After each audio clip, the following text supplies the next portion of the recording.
Hello friends, welcome to Defence Matrix. तो जैसा कि पिछले वीडियोस में हमने बात करी थी भारतीय वायुसेना की स्ट्रेंथ की, जहां पर भारतीय वायुसेना चीन की पीपल लिबरेशन आर्मी एयरफोर्स से बेहतर है। आज हम डिस्कस करेंगे भारतीय वायुसेना की वीकनेस की।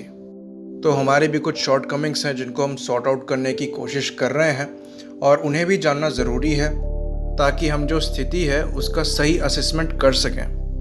तो ये एक डिस्कशन वीडियो है, तो इसमें बहुत ज़्यादा डीप में बात नहीं करेंगे, ऊपर से ही चीज़ों को समझने की कोशिश करेंगे ताकि हमको बेसिक आइडिया लग जाए चीज़ों का।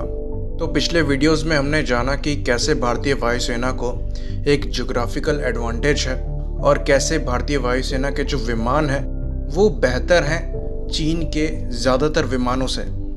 और हमने यहाँ तक भी डिस्कस किया था कि कैसे भारतीय वायुसेना के जो पायलट्स हैं उनकी ट्रेनिंग ज़्यादा बेटर है चीन के पायलटों से। पर यहाँ पर पूरी कहानी ख़त्म नहीं होती है। तो एक वायुसेना के लिए जितना ज़रूरी उसका पायलट है, विमान है, उतने ही ज़रूरी उसके वेपन्स होते हैं जो पेलोड वो कैरी करता है। और अगर वेपन्स अच्छे हों तो ये सारी कैलकुलेशंस को चेंज कर सकते हैं। तो जैसा कि पास्ट के इंसिडेंट्स में हमने ये चीज़ नोटिस करी थी और महसूस करी थी कि जो हमारी बियॉन्ड विजुअल रेंज की कैपेबिलिटी है वो बदलते हुए समय के हिसाब से थोड़ी पीछे रह गई है। तो ऐसा बिल्कुल नहीं है कि हमने उस पर काम नहीं किया है। हम लोगों ने अस्त्र बनाई है जो कि एक बहुत अच्छी मिसाइल है और मॉडर्न स्टैंडर्ड्स को मैच करती है। पर चीज़ें यहाँ पर ख़त्म नहीं होती हैं। अभी अस्त्र को सिर्फ Su-30 MKI से इंटीग्रेट करके देखा गया है और खाली 50 मिसाइल के ऑर्डर दिए गए हैं। 200 मिसाइल्स के ऑर्डर देने थे, अब ये दिए गए हैं नहीं दिए गए हैं इसके बारे में कोई जानकारी अभी तक बाहर नहीं है। तो जो रशियन मिसाइल्स हैं वो टेक्नोलॉजिकली वेस्टर्न मिसाइल्स के कंपैरिजन में थोड़ा सा लैग करती हैं और जो भारतीय वायुसेना है उनकी इन्वेंट्री में ज़्यादातर जो विमान हैं वो रशियन है। तो ये चीज़ स्वाभाविक है, जो उनके साथ मिसाइल लग कर आती हैं वो भी रशियन है। तो हमारे पास जो प्राइमरी शॉर्ट रेंज की एयर टू एयर मिसाइल है वो है R-73 और जो मीडियम रेंज की एयर टू एयर मिसाइल्स हैं वो है R-77 और R-27 के डिफरेंट वेरिएंट्स। तो भारतीय वायुसेना की इन्वेंट्री में अगर हम वेस्टर्न विमानों की बात करें तो इसमें 2 विमान हैं हमारे पास जो वेस्टर्न ओरिजिन के हैं। पहला है मिराज 2000, दूसरा है सेपिकेट जैगुआर। तो जो मिराज 2000 है उसमें जो मिसाइल्स लगती हैं शॉर्ट रेंज के लिए और मीडियम रेंज के लिए वो मीका मिसाइल्स हैं। तो इसके भी डिफरेंट वेरिएंट्स हैं जो कि मिराज में लगते हैं, जैसे कि IR और EM।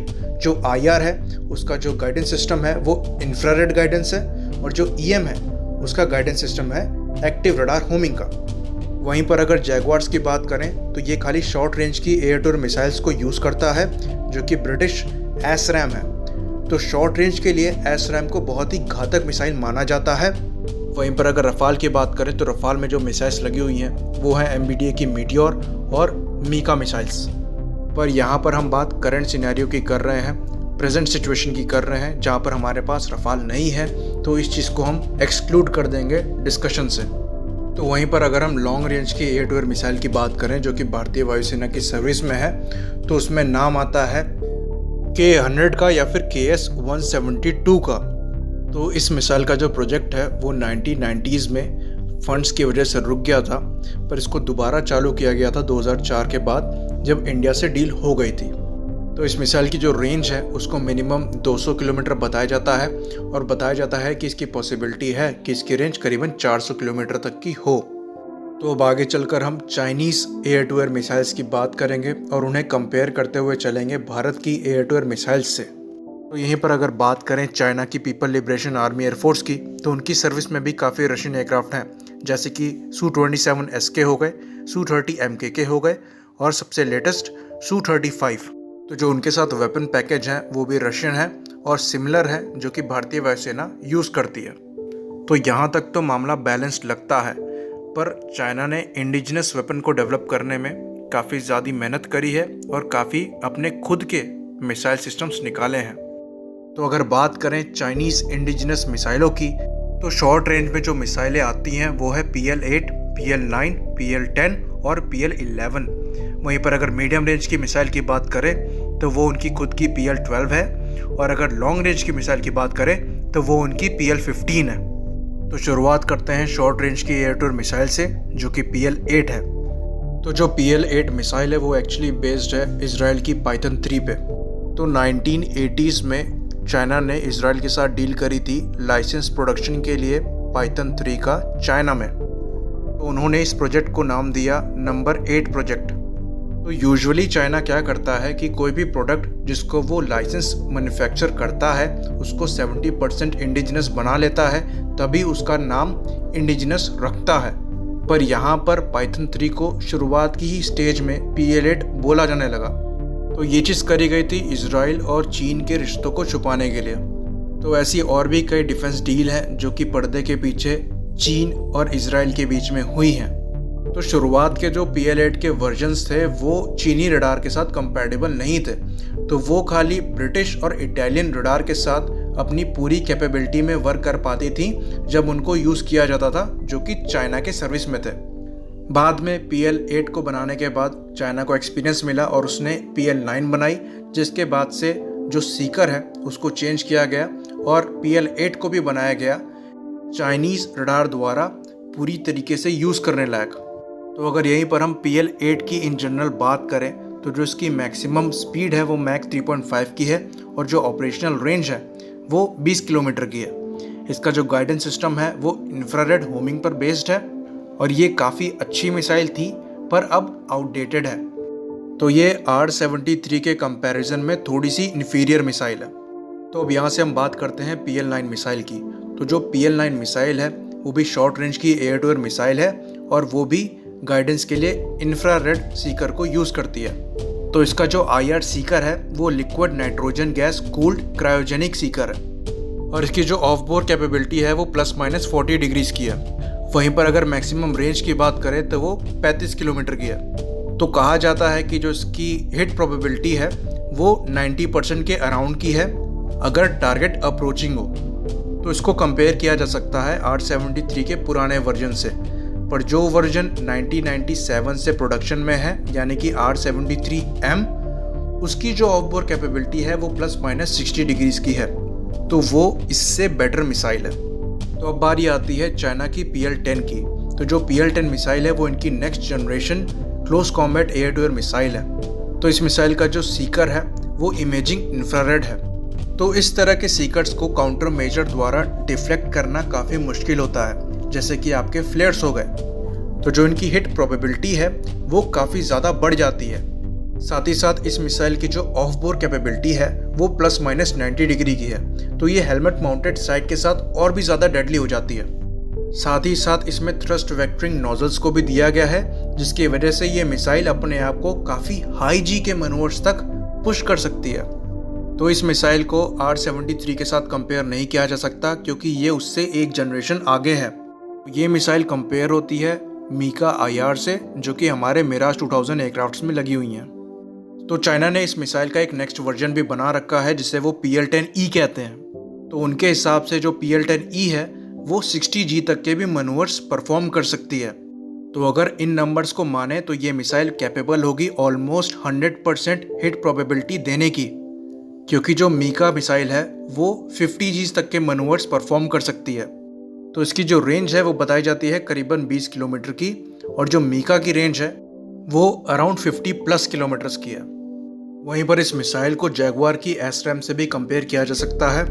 तो जो ASRAAM मिसाइल है वो भी यूज़ करती है इमेजिंग इंफ्रारेड को और कैपेबल है 50G तक की मनोवरेबिलिटी प्रोवाइड कराने की, और इसकी जो मैक्सिमम रेंज है वो करीबन 50 किलोमीटर तक की है और जो मैक्सिमम स्पीड है वो मैक 3 की है। तो जब आप 50G की मनोवरेबिलिटी को क्रॉस कर जाते हो तो जो आपकी हिट प्रोबेबिलिटी है वो ऑलमोस्ट 100% हो जाती है। तो यहाँ से अगर PL-10 मिसाइल की जो मनोवरेबिलिटी है मैक्सिमम वो 60G की भी है तो इससे कोई फ़र्क नहीं पड़ता। यहाँ पर ASRAAM के बारे में जानना इसलिए ज़रूरी था क्योंकि फ्यूचर में हो सकता है ये मिसाइल LCA तेजस में लगाई जाए। तो अब यहाँ से हम बात करेंगे चाइना की मीडियम रेंज की मिसाइल के बारे में जिसे PL-12 कहते हैं। तो PL-12 के बारे में हम पहले ही वीडियो बना चुके हैं, काफ़ी डिटेल में बना चुके हैं और अभी आई बटन पे शो भी कर रहा होगा। तो PL-12 दिखने में AMRAAM जैसी दिखाई देती है और जो इसका सीकर है वो रशियन है। बाकी जो चाइनीज़ सीकर है वो भी इसी रशियन सीकर पर बेस्ड है। तो ये करीबन 180 किलो की मिसाइल है और जो इसकी मैक्सिमम रेंज है वो 70 से 100 किलोमीटर के बीच में बताई जाती है। बाकी जो इसका प्रॉक्सिमिटी फ्यूज़ है वो लेज़र प्रॉक्सिमिटी फ्यूज़ है। वहीं पर अगर R77 की बात करें तो R77 करीबन 175 किलो की मिसाइल है और उसकी रेंज भी 80 से 100 किलोमीटर की बताई जाती है। तो ये दोनों मिसाइल्स कंपेरेबल मिसाइल्स हैं। वहीं भारत के पास R27 मिसाइल भी हैं जिसके ER और ET वर्जन्स दोनों हैं। तो जो ER है उसकी रेंज 130 किलोमीटर की है और जो ET है उसकी रेंज 120 किलोमीटर की है। तो इन मिसाइल्स की जो रेंज है वो तो ज़्यादा है, पर जो इनकी टेक्नोलॉजी है वो काफ़ी आउटडेटेड है और साथ ही साथ ये काफ़ी हैवी मिसाइल्स हैं। तो भारतीय वायुसेना इन्हें अभी भी यूज़ कर रही है, इसको बहुत पहले ही रिप्लेस किया जाना चाहिए था। वहीं पर अगर हम DRDO अस्त्र की बात करें तो DRDO अस्त्र R77, R27 और PL-12 इन तीनों से अच्छी मिसाइल है। जहां पर वो खाली 150 किलो की ही मिसाइल है, उसका वजन भी कम है, वहीं पर उसकी रेंज भी करीबन 110 किलोमीटर की बताई जाती है। साथ ही साथ उसमें lock on before and after launch की कैपेबिलिटी भी है और वो स्मोकलेस प्रोपेलेंट को भी यूज़ करती है। तो जिसका प्रॉक्सिमिटी फ्यूज़ है वो रेडियो प्रॉक्सिमिटी फ्यूज़ है। तो इसमें इलेक्ट्रॉनिक काउंटर मेजर की कैपेबिलिटी तो है, पर जो लेज़र प्रॉक्सिमिटी फ्यूज़ होता है जो कि SD10 या PL-12 और R77 में यूज़ होता है, उसको इलेक्ट्रॉनिक काउंटर मेजर्स यूज़ करके जैम नहीं किया जा सकता। तो इस चीज़ को और बेटर बनाने के लिए DRDO भी लेज़र प्रॉक्सिमिटी फ्यूज़ पे काम कर रही है और फ्यूचर में उसे अस्त्र में इंटीग्रेट कर दिया जाएगा। तो अस्त्र बेटर मिसाइल तो ज़रूर है, बट प्रॉब्लम ये है कि एट प्रेजेंट खाली Su-30 MKI ही कैपेबल है अस्त्र को फायर करने का और उसके बहुत कम ही ऑर्डर दिए गए हैं। तो अब यहाँ से हम बात करेंगे लॉन्ग रेंज की मिसाइल के बारे में, जो कि चाइना की PL-15 मिसाइल है। तो अगर PL-15 की बात करें तो ये ड्यूअल पल्स्ड रॉकेट प्रोपेलेंट को यूज़ करती है। तो इसकी जो रेंज है वो 200 किलोमीटर के ऊपर की बताई जाती है। तो कुछ रिपोर्ट की माने तो इस मिसाइल की रेंज 400 किलोमीटर तक हो सकती है और जो इसकी मैक्सिमम स्पीड है वो मैक 4 की है। साथ ही साथ जो इसका एक्टिव सीकर है वो active electronically scanned array radar को यूज़ करता है। तो ये सब जो मिसाइल्स होती हैं वो लॉन्गर डिस्टेंस पे हाई जी के टर्न्स नहीं ले सकती। तो ये सुटेबल होती हैं स्लो मनोवरिंग टारगेट्स के लिए, जैसे कि आपके एवैक्स हो गए, एयर टू एयर रिफ्यूलर्स हो गए, हेलीकॉप्टर्स हो गए। तो इसके कंपैरिजन में जो मिसाइल भारत के पास हो सकती है वो K-100 मिसाइल है, जो ड्यूल पल्स्ड रॉकेट मोटर को यूज़ करती है और इसकी रेंज भी 200 किलोमीटर से 400 किलोमीटर तक की बताई जाती है। तो इसका जो एक्टिव सीकर है वो active electronically scanned array radar पे नहीं है, पर ये फिर भी एवैक्स शूटर का ही काम करेगी जो कि PL-15 को करना है। तो कुछ रिपोर्ट्स ऐसी भी थी कि भारत ने Su-30 MKI से R-37 मिसाइल्स को भी टेस्ट किया है, जो कि रशियन है, वो भी इसी पर्पस के लिए बनाई गई हैं, पर इसकी कोई रिपोर्ट नहीं है कि भारतीय वायुसेना ने उसे खरीदा है। तो यहाँ पर हमारा असेसमेंट और कंपैरिजन ख़त्म होता है और कंक्लूजन ये निकल कर आता है कि हम अब भी बियॉन्ड विजुअल रेंज में लैक करते हैं कैपेबिलिटी को। तो हमारी जो अस्त्र मिसाइल है वो बेटर तो है PL-12 और R-77 से, पर वो खाली लिमिटेड सर्विस में है। वहीं पर अगर लॉन्ग रेंज में PL-15 की बात करें तो स्पेसिफिकेशन से ऐसा लगता है कि वो K-100 और R-37 से बेटर मिसाइल है। तो यहाँ पर भारत को काम करने की ज़रूरत है और नेक्स्ट जनरेशन की air to air combat missiles को सर्विस में इंडक्ट करने की अर्जेंट नीड है। तो ऐसा नहीं है कि भारत ने इसके बारे में सोचा नहीं है। अस्त्र मिसाइल के अगले वर्जन पे काम चल रहा है जिसकी रेंज करंट अस्त्र की दुगनी होगी। साथ ही साथ एक solid fuel ducted ramjet missile पे भी काम चल रहा है जो कि बिल्कुल मीटियोर जैसी मिसाइल होगी। और यही नहीं, खबरें आ रही है अस्त्र मिसाइल के शॉर्ट रेंज वर्जन की भी।